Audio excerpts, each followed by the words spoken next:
Hey guys, welcome back for another episode of Seeing Other People. I am so excited. I know I say that every single time, but I really have been looking forward to this episode, this topic, this guest for a very long time. And I think it's just something that needs to be talked about more because it's something that impacts all of us. And it's something that we all can benefit so much from making small little changes. So I have Marianna Cuomo Maier here to talk about health and wellness and her company Grata Wellness and really just how we can make little changes to go from what she says is thriving, not surviving. And I think that is the most relatable thing I've ever heard because we're all like barely surviving. So, Mariana, welcome to Seeing Other People. Thank you. So excited to be here and to chat.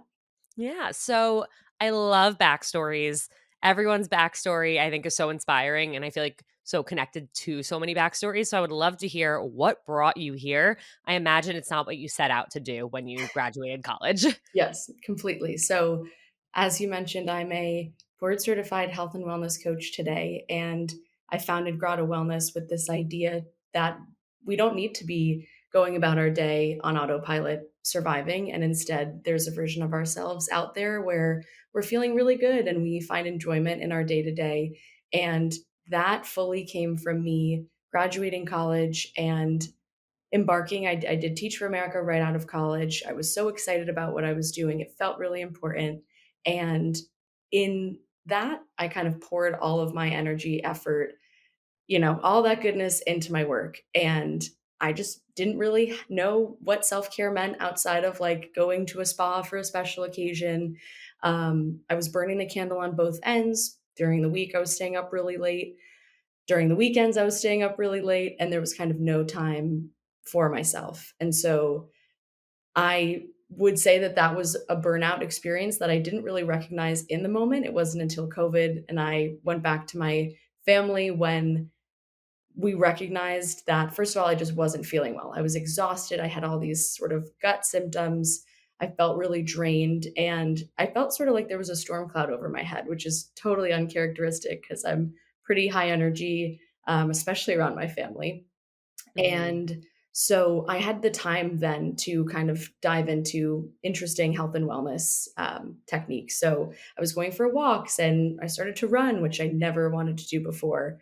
Meditation, journaling, kind of like all these things that I now do and love, but they just became kind of me relearning who I was outside of college, which I had a ton of fun in and met amazing friends. And then in this professional world where I felt like I was kind of lost. And so that was just the beginning, I think, of the story where I took back my interest in health and wellness. I brought it back to my classroom and continued to teach. And after that, wanted to be in the health and wellness world and maybe gain some business skills, but sort of take a step back being so emotionally involved in my profession and not wanting that to be like my entire life, right? Relatable. And so, in stepping taking a step back, I figured I want to learn about health and wellness. I want to gain all the business skills possible. So I became a chief of staff at a health tech startup. And what was interesting is that I learned that I'm just not good at setting boundaries, not a not a skill Also that I have. relatable. And while I learned a ton and really enjoyed the space, I wasn't connecting with people and feeling like I was making an impact and feeling fulfilled at all. So on the other, like where I started out of college, where I felt like I was trying to make a difference or putting my heart and soul into something, here I felt like I was just working really hard and feeling exhausted. And again, these feelings of burnout, this like draining, but not feeling like I was making an important impact. So I worked myself with a coach, and learned that what I gained during COVID, this idea that like the small changes that you make, investing in your lifestyle, strengthening your sense of self, like I could not only do that for myself personally, but literally professionally and make a profession out of not only coaching people one on one, but sort of creating a community around this idea that, in order to be the best version of ourselves or do the things we want to do with big ambitions professionally, dating, with our friends, like we have to, so to speak, fill up that cup, like do the things for ourselves so that we can show up. So I couldn't be happier here today with my Grata wellness journey and feeling like I'm really aligned in what I'm doing professionally for myself on a personal level as well. Why Grata? Does that mean something in particular? I went through so many ideas when I was trying to think of a name. I have Italian heritage, and so I played on the word for gratitude. It's not a direct translation in Italian, but it's derived there, and I like Love the way that. it sounds. I love that. So, oh my god, there's so much in there that you said, and I'm like, "Yep, check, check, check, relate to this, question about that."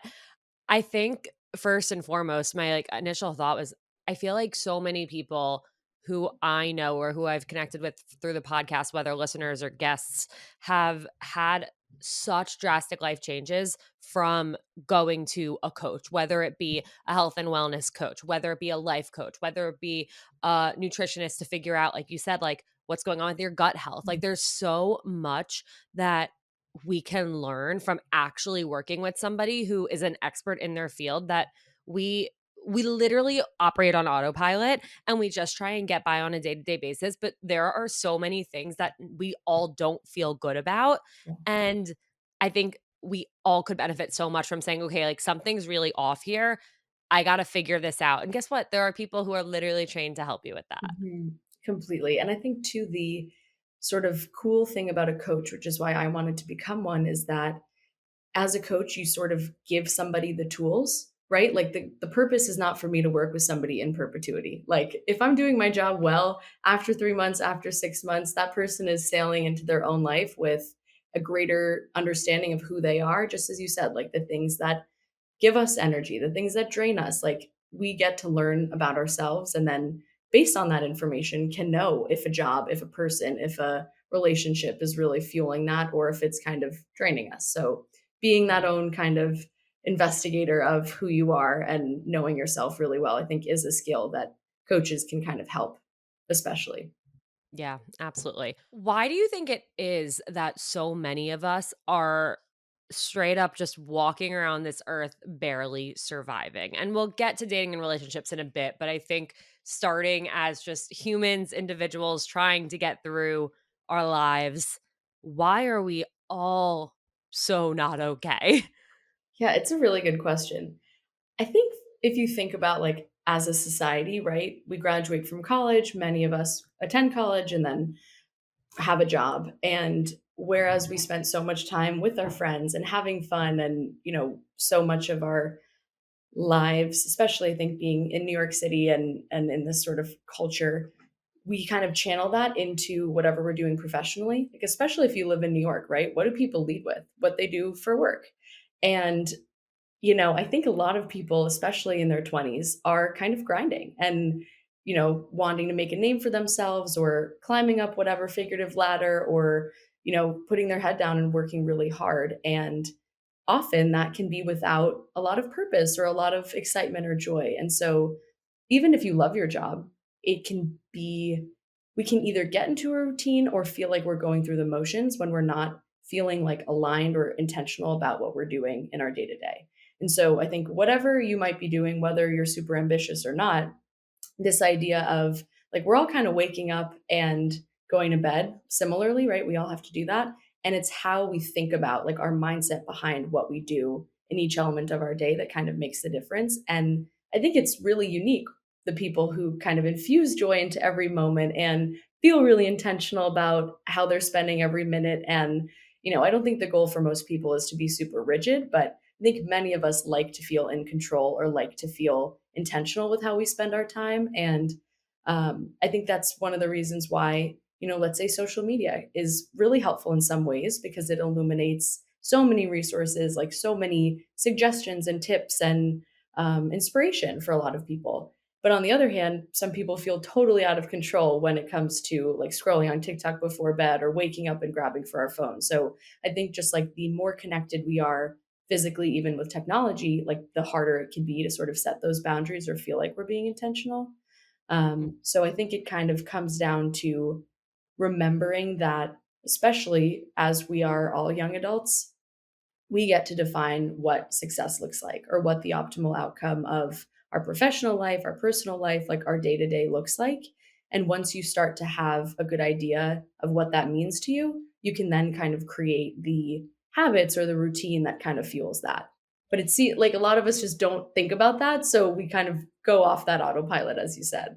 Exactly, and that's why I'm so glad not only that we're talking about this, but I think we're talking about this at a really, beautiful time for me, because I think over the last few months and really even over the last few weeks, I've tried to make little changes for myself that are more intentional, that are more thought out with purpose, and even so much as I started working with a personal trainer literally last week leading up to my wedding, and he was talking me through, like, he wanted to hear what a day in my life is like, and like my morning and nighttime routines, and then he explained his, and he's like, yeah, like I got out of bed, I wake up at 7 every day, I do my push-ups, and then I like go shower. I'm like, wait, what do you mean you do your push-ups?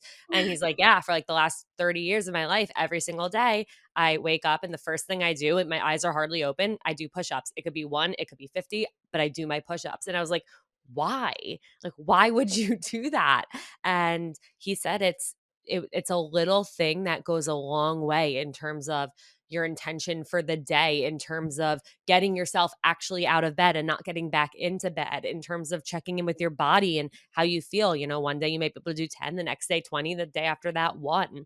And so now I'm 6 days strong doing push ups the second I wake up. I also, instead of having my phone alarm, I also am 6 days into using an alarm clock and having to get up out of bed to turn my alarm off, and my mornings have been so much better, and even in the last week, I've noticed how my day is better because my morning is better, and how I'm have able to, like, enjoy work more because I'm waking up earlier. I have time to relax before I dive into work, and I feel like that's something that I never would have done before, and I never would have done if somebody didn't encourage me to. Completely. Well, kudos to you for in such a short period of time also making those changes, because even if they feel small, like any habit or routine you want to implement, you're changing something that you were already doing. And it's a beautiful thing that you're like adding, intention or discipline into your day. And then that also gives you the sort of like boost or the confidence moving forward where you're like, I've already taken care of myself. I've already done something challenging. Now I can take on the rest of the day. Exactly. So when somebody comes to work with you, or when you think of all the people you've worked with since you started Grata, what are the biggest challenges they're coming to you with? Are there any themes you notice amongst the people you work with of like what everybody is mainly struggling with? That's a great question. And I think there are a lot of, let's say, physical symptoms or things people come with, right? Not sleeping through the night, not feeling super confident or awesome in one's skin, out of routine or out of whack with like exercise and eating and not sure how to do all those things and feel really good and have balance. I think the biggest theme even behind that is that all of those behaviors are sort of linked to the way that we think about them. Like that inside out approach of, okay, maybe it's the physical actions that I want to be doing, but something about the way I'm thinking about them, my mindset behind it is kind of in my way. Like it's not the difference between, spending the 10 minutes to do the push-ups, but it's why you're doing them and actually getting yourself to then do them. So I think that this comes to the idea that like your most important relationship is the one with yourself, but it's so hard to see it that way when we have such demands from work, from our relationships, from our family, like loved ones, right?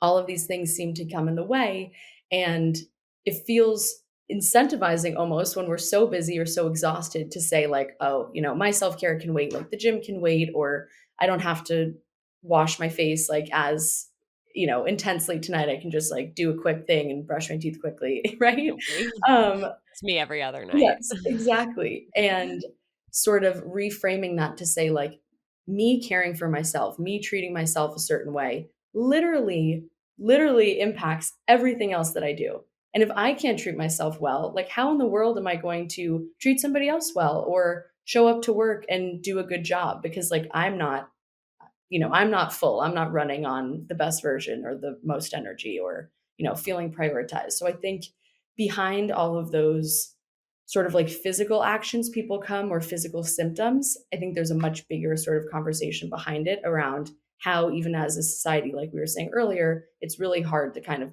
prioritize yourself or say that, I have to take care of myself so that I can take care of the rest. The whole time you're explaining that, I'm just thinking about how I'm a people pleaser and I have a lot of conversations with people who are people pleasers about being a people pleaser. And it's so true how we're so afraid to disappoint anybody else. We're so afraid to let anyone else down. We're so afraid to cancel plans. We're because they're going to be upset. We're afraid to not show up in the best way or to leave somewhere early. But the second it comes to like pleasing ourselves, it's like, oh, well, I don't need to do this thing that, maybe it'll make me feel good, but I have to prioritize somebody else. And like, it's so messed up that we think that way. Completely. And as you said, that people pleasing thing is like a sixth sense, you know? It's so hard to shake and really be intentional about. And if you think about it that way of like, I want to show up for my friends or for whatever with the fullest version of me, I don't want to be resentful and like not want to go to the plans. But ultimately, if I've overbooked myself or made a plan that I really don't want to do and I show up, nobody's gonna be happy, because I'm gonna be drained or I'm not gonna have the most loving, warm feelings that I should be. And so it's also remembering on the flip side, like, how would you I find this is such a funny thing, like, whether it's with work or with relationships, like, many of my clients, I think a lot of people in general, are so good at giving advice. Like, if you had a friend, what would you say to that friend if they were struggling with XYZ? But it's so hard to hear it ourselves and to say like, "Oh, wow, you can set that boundary," or in order to, say no to something or even disappoint somebody, in the end, your friendship might be stronger for it or, you're going to feel better for it. So that's kind of a funny thing to think about too.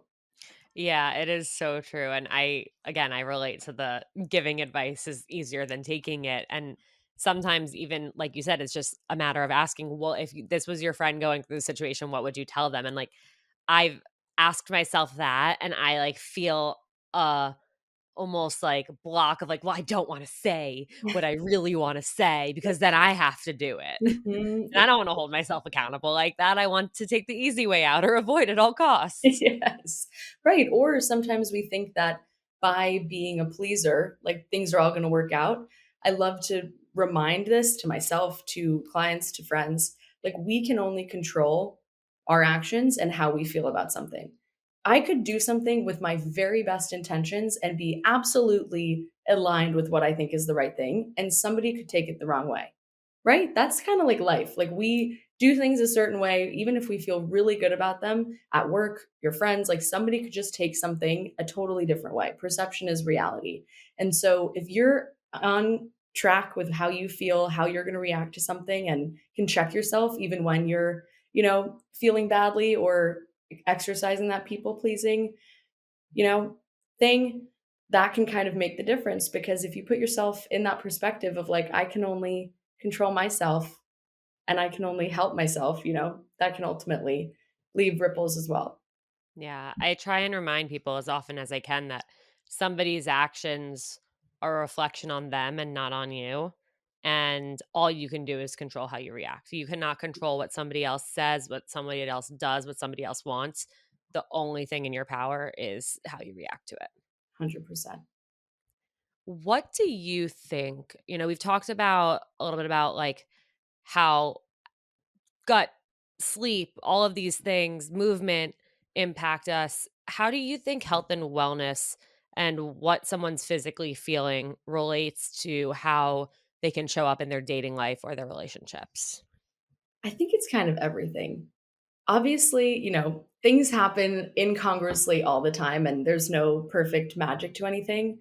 But I think inherently, the more that you get to know yourself and the more that you really understand what affects your body, what adds energy, what drains energy, what makes yourself feel really good and not so good, that only kind of like arms you with information moving forward. And that directly, I think, impacts dating because when you know who you are, when have this strong sense of self and have a vision for who you are at your best or when you're feeling supported, then you can sort of see how somebody else adds to that, how they, bring the best out of you or encourage that, or how maybe your best self is not showing up with that person, or, the parts of yourself where maybe you're trying to work on are being enhanced as well. And so I think when you know yourself and understand how you can prioritize your needs and then feel really aligned in your values, I think that's like a direct sort of translation.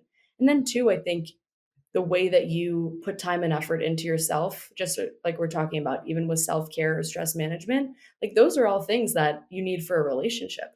Like in order to date or to be in a relationship, that takes a lot of effort. So it's almost like that practice of you putting into yourself, you filling up your cup is like a direct correlation to, I think, how you can show up then both for another person to support them, to be a good partner, be a person somebody else wants to date, but then also to know like how somebody is adding or maybe taking away from you too.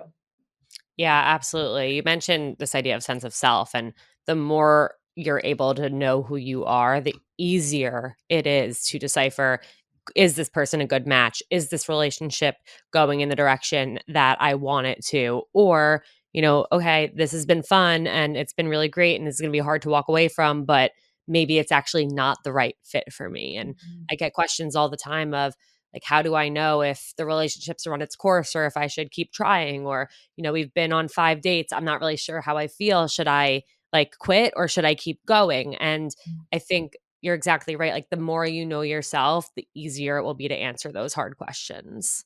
Yeah, and I think too, it's really hard, like, I'll be 27 later this month.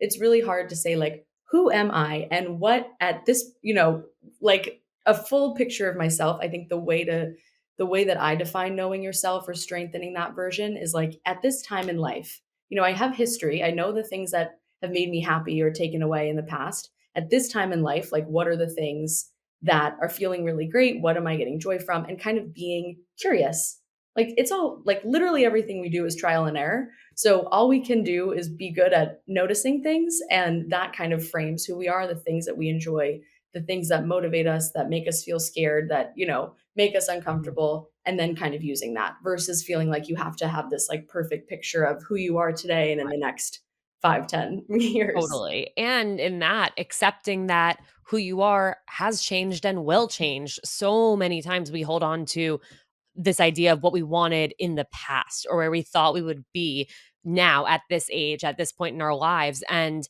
well, guess what? That didn't happen, or it did happen. And then we changed our minds. We decided to go in a completely different direction. And so it's okay to let that happen. I think it's important to honor that. We're constantly evolving. We're constantly learning more about the world around us, about what we do and what we don't want. And so it might be hard to let go of this idea of what we once so badly wanted, but we might not want it anymore. Or we might realize, like, that's actually not what's right for me. Completely. That's such a good point. When it comes to actually figuring out our sense of self, like, let's say someone's listening to this and they feel completely lost, whether it's in their dating lives, whether it's in their career, whether it's, they don't love the place they're living, or they just feel lost and feel stuck. What advice would you give them to get unstuck, to figure out what they really want or what's important to them or what direction they should move in? I love that. I think the first sort of like mentality is one of curiosity rather than judgment, right? I think that we very much lean into the judgment, guilt, negative sort of feelings about ourselves when we're in those places. So I think one way to get out of that kind of negative cycle is just being more curious. Like, you're learning about yourself, just like we take the time and effort to learn about new people, learn about new jobs, right? So when you can think about at a certain time in your life, where are the areas that you're feeling excited about? What are things, even if they're small, your cup of coffee in the morning, like a new workout class you took, spending time with your friends. So, that Instagram trend, like the ins and the outs, but like kind of doing that for yourself in whatever category you're thinking about. So if it's work that's causing intense stress, what are parts of the day that you enjoy? If there's nothing, there might be nothing. It might be, saying hi to a certain coworker on your way in.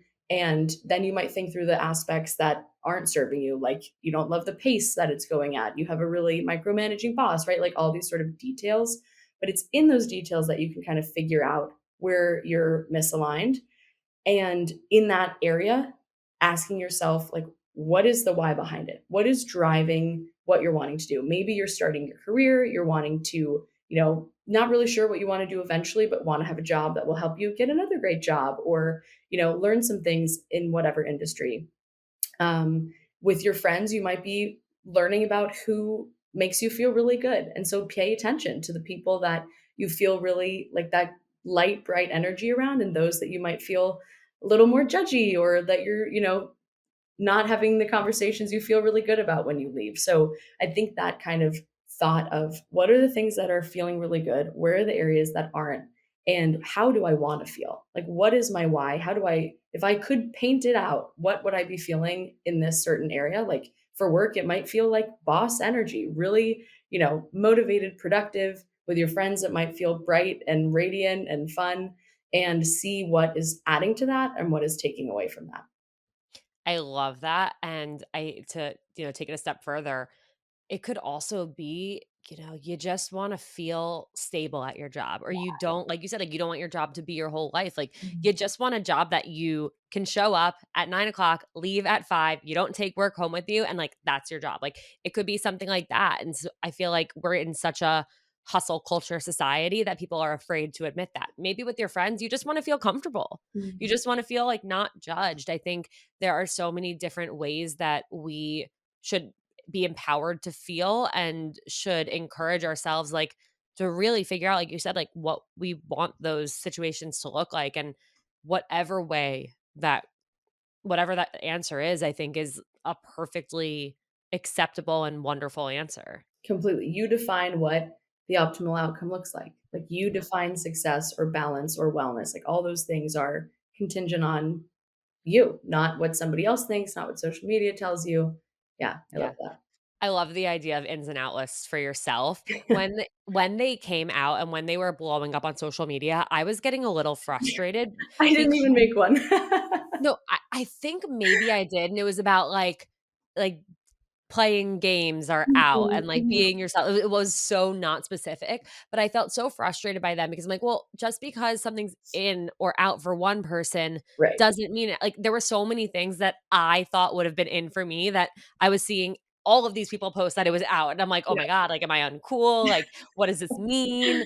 And it just made me, like, judge myself and question the things that I want, and I think that's where social media ends up being more of a curse than a blessing, because we feel pressure to fit this mold. But it is so important to stay true to who you are. And I honestly, like after this, I'm going to make my own in and out list for me Yeah, because I think that that's really, really cool to do and to also see how it changes like month after month. completely. That's such a Yeah. good idea. It's honestly not something like, it just came to me because I think it's such a like an easy way to kind of think of those things, but Mhm. yeah, I'll have to It's use that perfect. more too.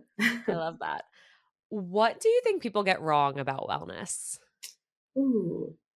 I think it's directly related to what we're talking about, that it's like these very specific, expensive, niche activities that we need to be doing, and there's some perfect recipe. Like, I think the two things that, whether it's when I'm posting or working with somebody, that I will never do is like prescribe or tell you exactly the recipe to, the best version of you, because I don't know that. I'm still working on the one for me, right? So for each person, the, balance, whatever you're looking for is how you define it. So the things that you do to get there are going to be totally different. And I think just the second piece is that wellness means self-care that is very luxurious and expensive.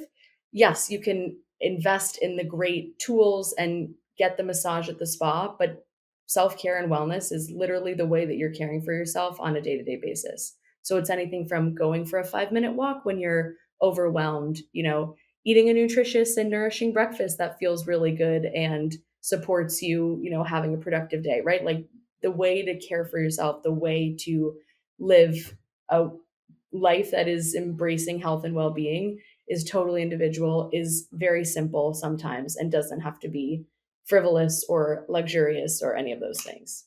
I love every single word you just said. And I think from an influencer standpoint, this is a really good time for me to say, like, yeah, sometimes I'll post with my freaking red light LED mask that I would never have bought on my own. And the thing's like $500, or I get all this PR from all these incredible brands and it's skincare and makeup and products that I could never afford.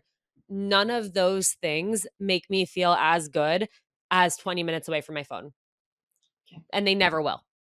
Yeah. So don't, like, even I get jealous seeing other people get other products or get other Mm. perks or all these other things. I'm like, wow, like they get to take even better care of themselves and I don't Yeah. because I didn't get that. And it's like, even from where I sit, like none of that stuff impacts how I feel on a day-to-day basis. And that's where, it's so important again to like not question everything you see on social media and to take everything with a grain of salt and to really figure out what makes you feel good.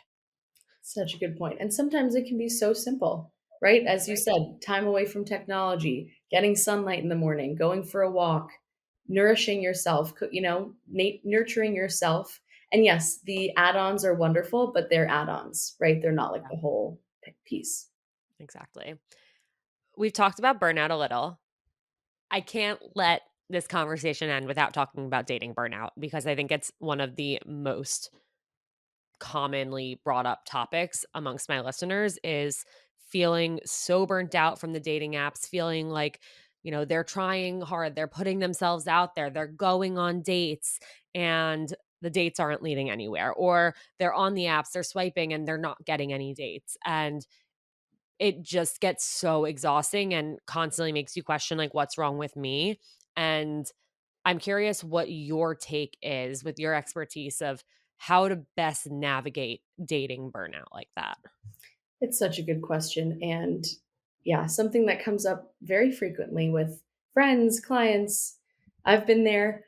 Um, I think the first thing is the way that you're the mindset behind being on the apps in the first place or the dating scene, right? Like it can feel really hard putting yourself out there, putting the effort into reaching out.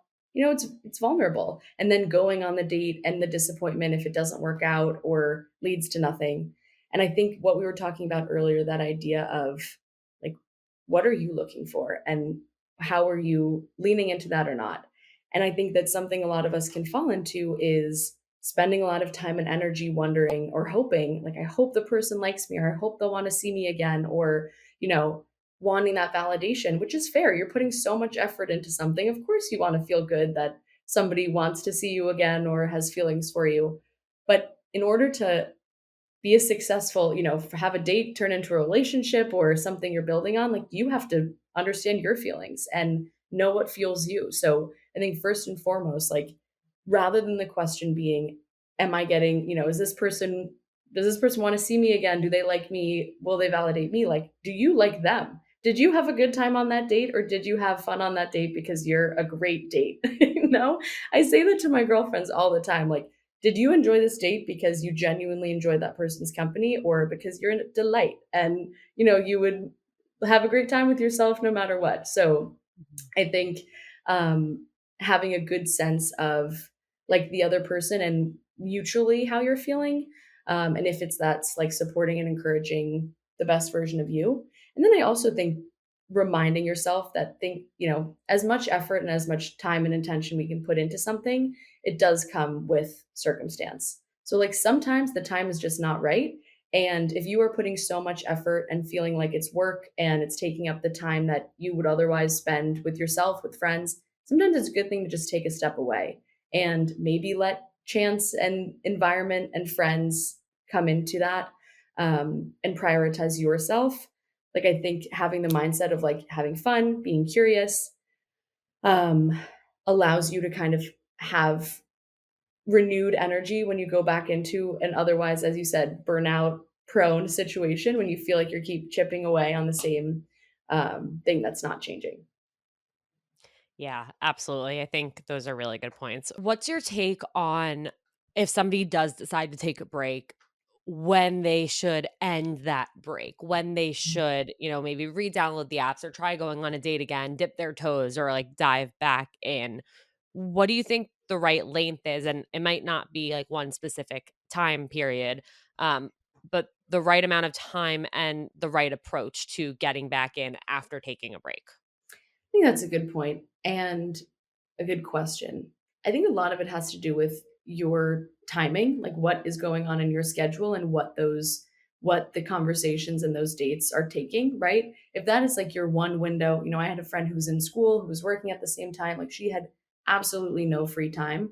And she had to have a conversation with herself and with me and some other friends and say, yes, I want to be dating right now.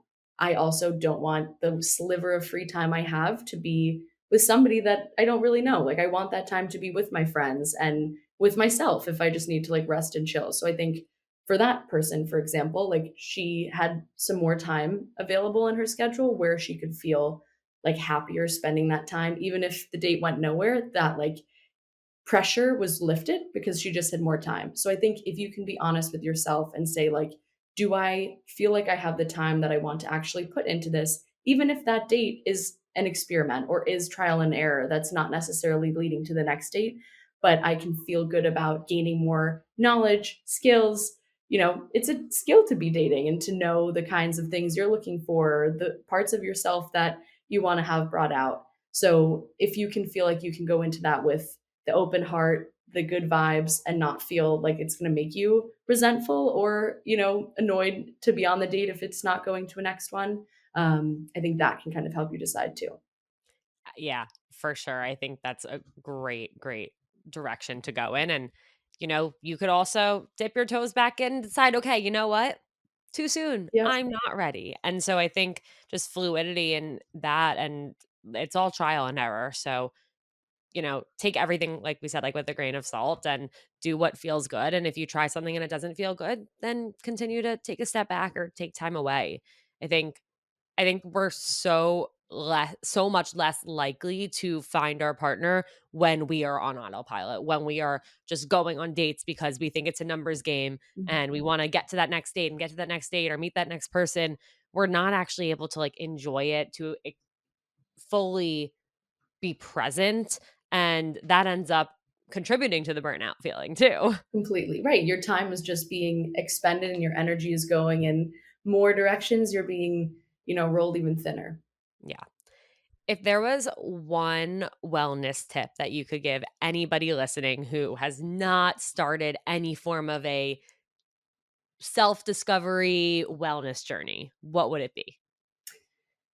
Good question. I think the overall theme that I like to say, and I won't shut up about it, is just this idea of needing to fill up your cup. And I think one of the ways that is for more of a tip that I would suggest doing that with is having a gratitude practice. And the reason why I like gratitude and think anybody can use it well is that it doesn't force you to see your life in a perfect, positive light and disregard the rest. But instead, it allows us to see what is worth appreciating, what is going well, what we are doing well, but then also to see the challenges, see the things that were terrible and that were really hard to move through, and see how maybe we grew stronger or we gained resilience or something else happened because of it, right? Like if we're talking about rejection or, a breakup, right? How did that maybe help you grow as a person or be set up for something maybe different and better? So figuring out the ways that you can fill up your metaphorical cup and then gratitude, I think, is a really good way to start. Recognizing the things and being able to reflect them, writing them down, saying them to somebody. I love that practice. It's beautiful and perfect. Perfectly said. Okay, I have one final question before I let you go, and I don't wanna let you go because this has been so wonderful, and I'm very excited to hear what your answer is to this final one. What is the best piece of dating or relationship advice you've ever received or have to give? Ooh, that's such a good one. I think it was advice that I was given by a family member, which was that you want to feel like the person that you're with is bringing out the best and the brightest and the most loving version of yourself. And though that's kind of hard to quantify, I think we can know how we feel when we're not like leading and doing the things that make us feel really good. And so when you have somebody who's making you maybe the goofiest or the kindest or encouraging those qualities you like about yourself, you found a good one. That is everything and more that I needed to hear the first half of my 20s, because the amount that I convinced myself that I needed to be with these people who I felt horrible with. I was my worst version of myself, but I thought they were the one. Like, Completely. that is, yes. Profound advice. Love it. Like, yes. Oh my gosh. Mariana, this has been incredible. Thank you so much for being here. Where can everybody find you? And are you taking on new clients? Yes, thank you so much for having me. I've loved this conversation and would love to continue the conversation at Grata Wellness on Instagram. And my website, I am taking new clients, and I have wellness events in New York and virtually. So you can subscribe to my newsletter every month and message me on Instagram, and I'd love to chat.